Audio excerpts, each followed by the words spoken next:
Hello everyone, welcome to our Let's Play series of Torment, Tides of Numenera. This is Colonel RPG as usual, and I'm very happy that you chose to join me today here by Skekta. Skekta is the best I can do with his name. And these guys, these Skikta, or Stika rather. Sticker is the plural of Stickats, apparently. They are... What is that? A hideous facade is carved into the rock. It depicts corpses, giant maggots, and a ghastly woman who feasts upon human limbs. Okay, so a charming little place. Okay.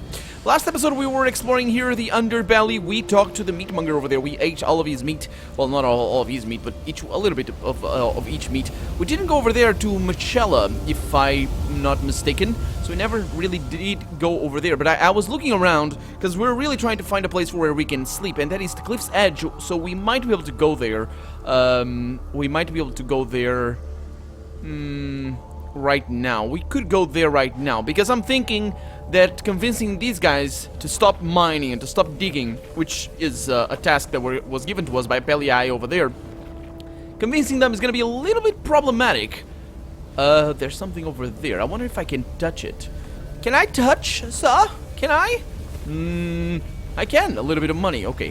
What is that? This tunnel is blocked by debris, but it's loose enough that a burrowing creature can easily push its way through.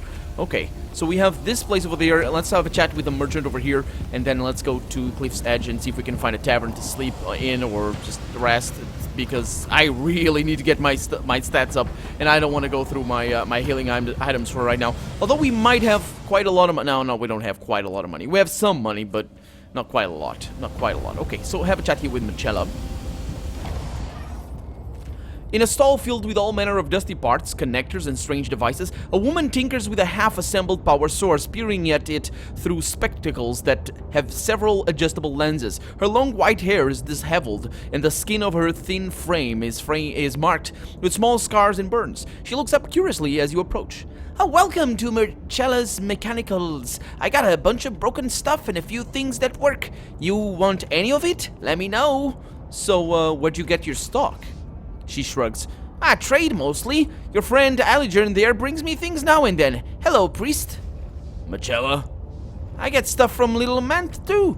Though sometimes his stuff is too hard to touch. Even a few things from the Stika, if you can believe it.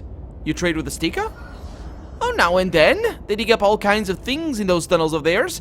Picky about what they trade for, though. Only one things that'll hold a lightning charge. Flashbacks, generators, that kind of thing. Which is weird, now that I think of it, because their eggs hold a charge, like little batteries they are. I've even converted a few of them to power things, though don't tell the Stika that. Be like using a baby for firewood in their eyes. Yeah, well, an egg is an egg. Well, it's, yeah, I'm not gonna tell. Don't worry. Let me see what you have for sale. Okay, so what do we have over here? A cipher. It looks like an armor, but it isn't. It's the Furtive Eidolon. So it confers Furtive Eidolon plus 50% on stealth tasks. Oh, that's actually awesome. Does it... Ow. Just beat my tongue. Does it consume when you try it? Or do you need to have it equipped? Consumes movement. And automatically attempt to hide as a free action. Active 5 rounds. Anyone who wears this skin-tight suit is head covering becomes invisible, or nearly so, to the naked eye. Despite his adventures, the suit is not perfect. When the wearer moves, he creates a bubble or blur in the air and may be quite noticeable. Okay, so that is quite interesting, but I don't think I want that for right now. We do have armor, and that's nice, but do we want that? I am thinking yes. I'm thinking yeah. Well, we might. Is it very expensive? It is not very expensive at all. So you're gonna use this, sir, especially because... Oh no. It's the same price, it's the same quality. Was it the same quality, or does it oh yeah, it was. I was looking at the wrong thing. Okay, we have a pistol over here. We have a light-ranged weapon, Sting Charge. Seems interesting. It's probably better than the one I have right now. Not really. It's basically the same thing. Oh, wait a minute. It is the same thing because it was the same weapon. This is the one. This is actually quite a big improvement. But I don't think we're going to want to fight too much. So let's just get out of here. Let's go to Cliff's Edge. Because Cliff's Edge is falling apart. And if we can save it after we get to know... Where are we right now? Collapsed tunnel. After we get to know it, then it would be a good thing, wouldn't it? 15 shins. What about this thing over here? You find a jumbled pile of large rocks at the end of this roughly hewn tunnel. The motionless limbs of a stickus protrude from the mound that rents in its carapace painted with dried ichor. Okay, let's try and save the little guy. Okay, so I'm really not gonna be the best one. Oh. That's not great. My edge is good, but yeah, this one is good. Please succeed. I succeeded. Yes, I know the sound. I know the sound. The first rock is the hardest to shift. Once you warm to the task, you are nearly flinging them aside until you have fully exposed the corpse beneath. Oh, it's a corpse. Okay, let's examine it. Clearly, the creature was digging this tunnel when the roof collapsed and killed it. Yeah, I thought he was gonna still be alive, but yeah, you never know with these things. Its smaller claw is mangled and smashed, but apart from the crushed thorax and a few gashes in its carapace, the body itself is surprisingly intact. Huh. Other than the crushed thorax?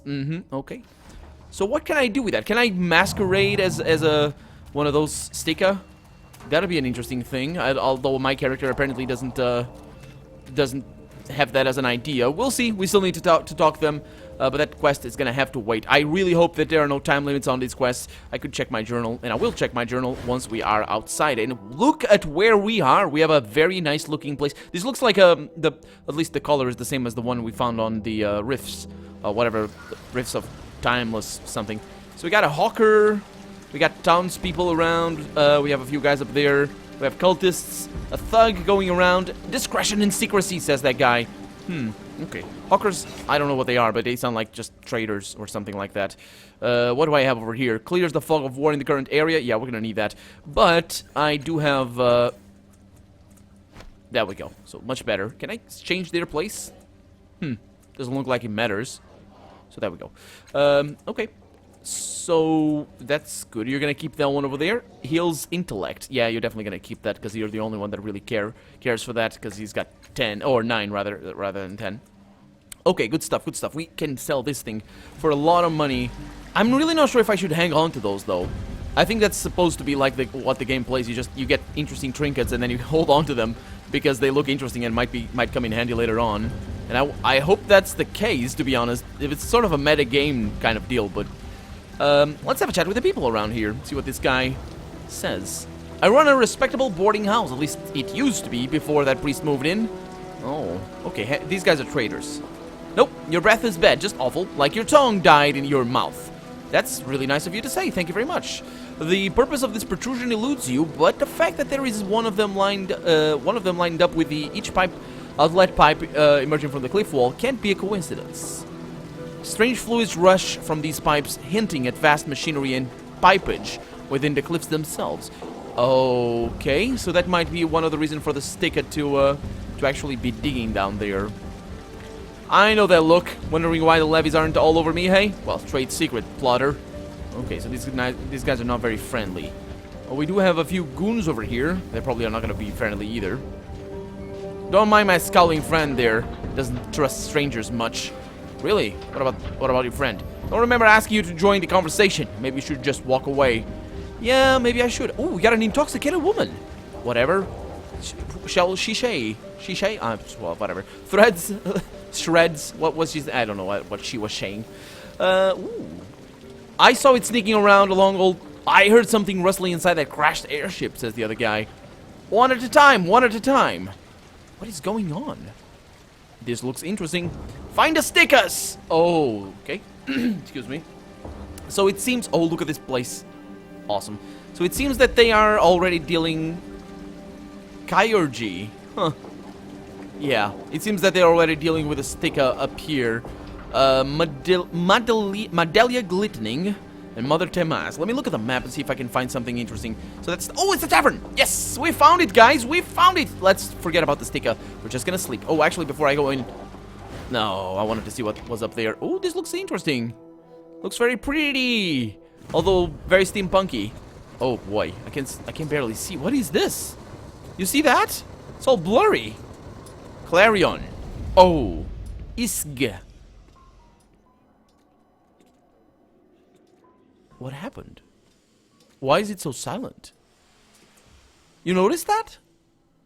I was talking and shouting maybe, but You noticed that? It was weird. It was very sudden. Anyway, let's have a chat here with Clarion, see what he is up to. This young woman... Oh, it's a woman, sorry. This young woman wears finely polished armor and paces back and forth restlessly on the walkway. Her long hair is lustrous and healthy, and her whole form exudes a wholesome vitality. When she sees you, she raises her voice in greeting. Welcome, friend, to the Fifth Eye. She strides closer to speak more softly. You come at an exciting time. I've been trying to convince some veteran warriors of their imminent suitability to join the Endless Battle. So far they have rebuffed me, but perhaps you can succeed where I have failed. So what side are you recruiting for? The Changing Gods. He has always been the patron of Saga's Cliffs. Perhaps we would not exist if not for his lives and his cast-offs. Certainly we would not be as we are. She pauses. Oh, but that is not the only reason. The Changing Gods' forces have allied with the towns and villages of Verxulian Waste. We seek to prevent the Endless Battle from expanding beyond its borders, growing in size once again. The enemy has attempted to sweep across the plain before. They tricked the Changing Gods' allies centuries ago, destroyed an army of Sen Knights, and took half the settlements in the Waste. We won't let them do it again. The enemy, I would like to ask about that. I think I will help her. I mean, she's asking for help. I will do that. My character means well. He wants to help. Although I'm sure that's going to get him into trouble more than anything, or more often than not, I would say. Maybe. I don't know. I don't know what kind of game design the quests have yet. Who's this enemy you're fighting? The armies of the first cast-off. Huh. Okay. Yeah, I was going to venture the guess that maybe the endless battle was gonna be a center point in the plot of this game, but it seems that is indeed the case. They have never been friends to the people of Saga's Cliffs. She frowns. The first cast-off is long dead, but still her forces hold a grudge against their sire and his patron city. Oh, so it's a stupid fight, in her eyes, anyway. Of course, they might have different, a different attitude or different reason. It would be quite stupid to ask them, go over to their side and just, hey, why are you fighting? And they're like, yeah, it's a grudge. We have a grudge against them. Need to settle it. That's why we're dying over and over again. Oh boy, because I'm sure their soldiers are just as terrified of going in there as our soldiers. Let's say our soldiers. I think our character is gonna align with that pretty much. I don't know what my character feels about the Changing God though. I chose not to align myself, or not to say I was the Changing God before, mostly because I was trying to be honest, and I really didn't see anything I could gain from saying that I was the Changing God, apart from getting myself into trouble. So maybe I'm going to use that to develop my character, at least his motivations from now on. We'll see. So tell me about yourself, Clarion. You have a beautiful name. Oh, I'm Clarion. I seek strong warriors, brave souls, to fight in the endless battle, to hold back the advance of the enemy. Oh, just that, huh? Okay. What can you tell me about the Endless Battle? Much as it sounds, she says, it stemmed from a rift between the Changing God and one of his offspring and has endured for hundreds of years, raging over the same battlefields using the deadliest technology of the ancients. The landscape is scarred and pitted beyond recognition. The walls between dimensions are thin there. Every day horrors cross into our world. And she stands, arms akimbo. Worse, in recent years, the struggle has expanded. Nearby settlements, founded to provide material support for the combatants or existing there long before the two sides came to rage on their borders, have been engulfed by the spreading chaos. It's not too late to change the course of the battle. If only warriors of proven mettle would join the fight. That is why I am here. That is why I beg for your help. A glorious conflict, she thinks. So many men have grown stronger in its wake. So many have grown, not men. So many have grown stronger in its wake. I don't know what actually she means by that, by thinking that. What else? What else can you tell me about the endless battle? Well, it's not truly endless, of course, but it has raged for hundreds of years. Imagine the wonders you see around you, the discarded pieces of the ancients' lives. Now imagine all their power bent towards destruction. Imagine what that would do to the land. It is a force, a disaster that creates heroes. Oh, so that's what she means. Okay. So, can you tell me anything about these veterans you hope to recruit? They have fought in countless battles and emerged victorious. They have made decisive forays that turned entire wars. They are clever and thoughtful. though I know only their reputation. The third inversion, for instance, saw them reach into a new dimension, and I won't bore you with the details, but they were integral. I think integral is the integral. Let's go. I don't know. Anyway, they were integral in an offensive that would have changed the course of that conflict. Well, why are you trying to recruit these veterans? Perhaps they're tired of war. She shakes her head. Conflict shapes us all. It sharpens us, makes us stronger than we ever thought we could be. If you hide from it, you'll never know what you might have become. Or worse, you'll be easy prey for those who are stronger or crueler than you. These veterans have grown tired and complacent. I want to help them recapture what they lost. No, I want to make them even greater than they were. Even if they become prey, she thinks, it will make whoever hunts them very strong. So she's kind of a weirdo. I mean, if I help you, will I get a reward? Of course, I am not a wealthy woman, but I have allies in the city who are. The more veterans you convince to join the battle, the more you will be paid. Okay, so...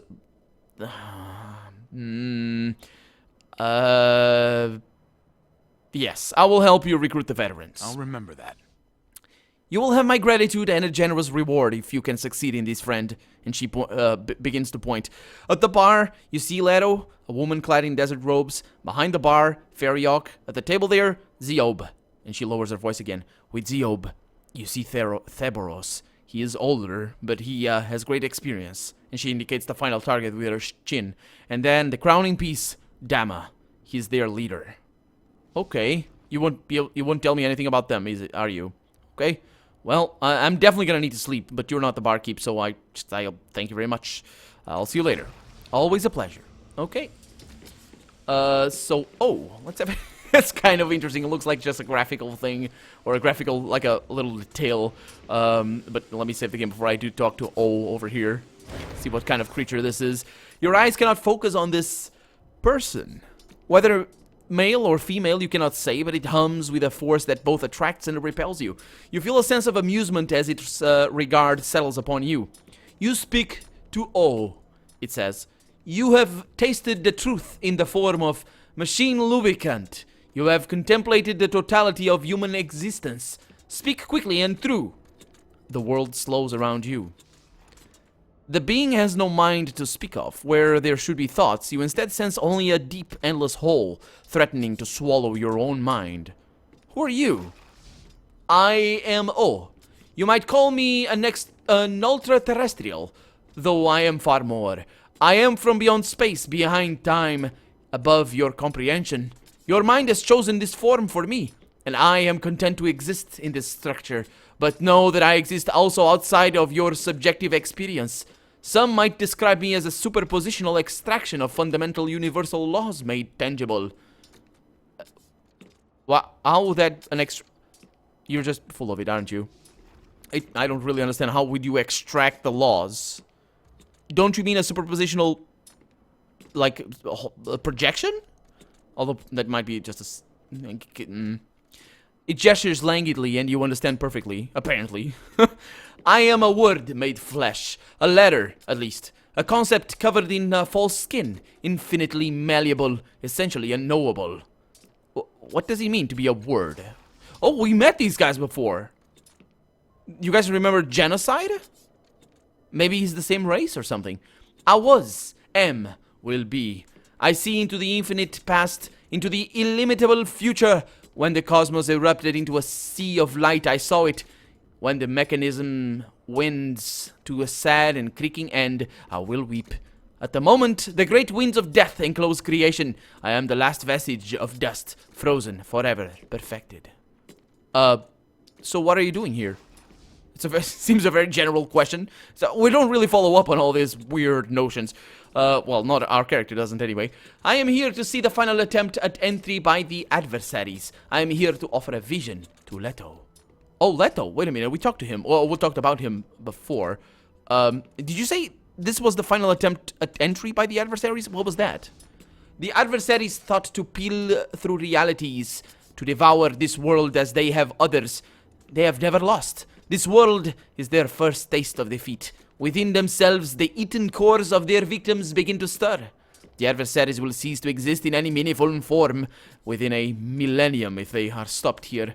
This is an inflection point. If the warriors here succeed, the adversaries do not rise again for an eon. So it is written. Where? Where? Where is it written? But I guess I can't ask that. Where did you come from? You would not understand. Let me show you. Its eyes widen, expanding to fill the room, your vision, your consciousness, and you tumble into a starry immensity. Starry immensity. Swirls of nebulae twist and knot, and in the hearts of these stellar clusters roar hungry vortices. You tumble helplessly into a myriad of them at once, torn apart and reformed in an instant. A being of pure light and will. Oh crap, I take damage. Maximum damage? Huh. You find yourself... Yeah. Oh! Oh, awesome. I just took damage. You find yourself standing in the fifth eye again, which is where we are, the tavern. Your nose is running, and tears streak your cheeks. You wipe them away numbly, and you realize your hand is streaked with blood. Wait a minute. So this is what he was, or did I just somehow comprehend something that's greater than my stupid human mind can comprehend? I suppose... So now my intellect point is 10, which is fantastic. It's absolutely amazing. And I did take 1 point of damage, but it's not a problem because we're going to regain that. Too much information. Too much knowledge. Had I shown you more, the energies that bind you together would have failed. Huh. I don't think that would have been the case. I think you're talking about probably radiation damage or something like that. Or because... energies that bind me together? That's not... I don't even. Anyway, you said you had come to offer a vision to Leto. She is what? Prescient. Oh, prescient. Like, she knows scient basically means knowledgeable, and yeah, she basically pre-science. That's the thing. I don't know how to explain it. I know what it means, but it's probably like being a seer, but I can't be certain of that. But yeah, she is prescient. She is the mother of empires. The adversary's presence has polluted her vision, and she has strayed from the page. I am here to reunite her with the truth. I do not intervene, but this story was true, and so it is true. And so, this is not an intervention. The vision will come when you have left the city. What, when I have left the city? Sure, farewell. A moment. None here will know of our conversation. None will know its nature. None see me, nor will they recognize any sign of me. Even in this remarkable place they cannot know. But I give you a gift cast off, and God and man, for yours is a true story. It is welcomed into this world. It was born from desire and will end in... But no, I do not tell your fortune. Light envelops you, and when you open your eyes, O is gone. And I have gained 4 health pool, which is really nice, and a maximum... Yep, fantastic. Continue. Leave. Breathe. Yes, I will. Thank you very much. Oh, that was pretty cool. That was actually... Man, there's so many interesting characters. They kind of merge all together. There's some experiences that I really recall more than anything. I really like the robots down in Underbelly. I really liked the little girl down in Underbelly. Also, the genocide was pretty interesting. I like that. And the machine that asked questions all over. That was crazy. I was watching the footage back again, trying to figure out exactly what was going on there, and that one is memorable as all hell. But yeah, it's just a mess because it's just so much interesting stuff happening at the same time. I wish it's kind of tricky for me to wrap my head around this. I am sure it's because of my my background of reading and or the lack thereof. I mean, I do read, but I don't read too much, and I definitely should read more. And I suppose maybe it hampers my perception. But then again, you could make the argument that a story to be well told needs to have a focus, needs to have a point. And of course, it's a video game. It's not really, you're not telling a story. You're seeing a world filled with things. So if you want to focus, you just focus. You don't need to talk to all these characters. But they're all very interesting. Let's have a chat here with Izge and see what he has to say. I like his shirt. The most distinguishing feature of this tall, vaguely awkward man is the yellow shirt he wears. How... Sometimes this happens. He just mentioned the detail and then ping. There we go. Talking about that detail. He seems desperate to fade back into this. Well, I'm sure they designed him because with that in mind. That's the second time this happens in this game. And let's call let's call it coincidence. The first time, of course, was when I, head to toe, draped head to toe. But yeah, let's call it coincidence for right now. We'll see if that continues. He seems desperate to fade back into the scenery. When he sees you notice him, he gives you a faint, uncomfortable grin. Huh. My lore mystical is telling me something. Something about him seems off, as if he were a flicker in the air or strangely two-dimensional. He does not seem to emit a sense of presence at all. Who are you? Erin. Called Izg, he almost whispers. I am not here. Can you tell me anything about yourself? Anything more? No. This is like a dream to me. Okay. Can you tell me anything about the people here? He shakes his head as if terrified to meet your gaze. Okay, what can you tell me about this place? Nothing. Why can't I sense you? Skist, he mutters. The yellow shirt oh boy! He's naked. The yellow shirt fades away, and then the skin, muscle, and bone, what remains, is a vaguely humanoid shimmer. I am Izg, Erin, a trans-dimensional projection from a distant past. This abacus form, this is not the truth of me, trapped in this body, but I am not this. What's an abacus? A ghost. Trans-dimensional. It feeds. I only watch and learn. Where are you from? Distant past. Epochs ago, tuning through time to see future. Overshot. It shrugs vaguely. Maybe next visit. Oh, wait a minute. So he's trying not to screw up the future. He's a time traveler. Huh. They're just seeing. Can you affect his reality? Well, yes. Only words, he says. The ghostly hands pass through you. Nothing touches, you see? Only ideas. No physical energy conveyed. So are you talking to me with your mouth? Because that's physical energy right there. It'd be easily explainable if he just talked through, mind speech. What's the word for that? Telepathy. That's the one. How did you get to this particular place in particular? When casting through time, saw light drawn to civilized thought, admiring physics. Okay. What can you tell me anything about abacus? No, again. Okay. Farewell. Farewell. Huh. A time traveler, huh? And I'm not sure if he's naked or not. It looks like it, but I can't really tell. We can't rotate the camera or anything. I wonder if he does talk to me, if he does change his... He does change his facing. The wispy form of Izg shivers and flutters as if trapped in an invisible breeze that blows through time. Farewell. Yes, he looks the other way. I wanted to see the bony structure. It looks really like a corpse of a terrible creature, but it could be just a terrible creature, and I'm insulting it with all the mouths in my teeth. Anyway, oh boy, we have ghostly. Oh, this is a terrible place. Where's the Feriok over there? I need to talk to these guys, don't I? Yeah, that's Leto over there. Yep, but at least we know now. Sir Arthur over there. Oh, very interesting names, at least.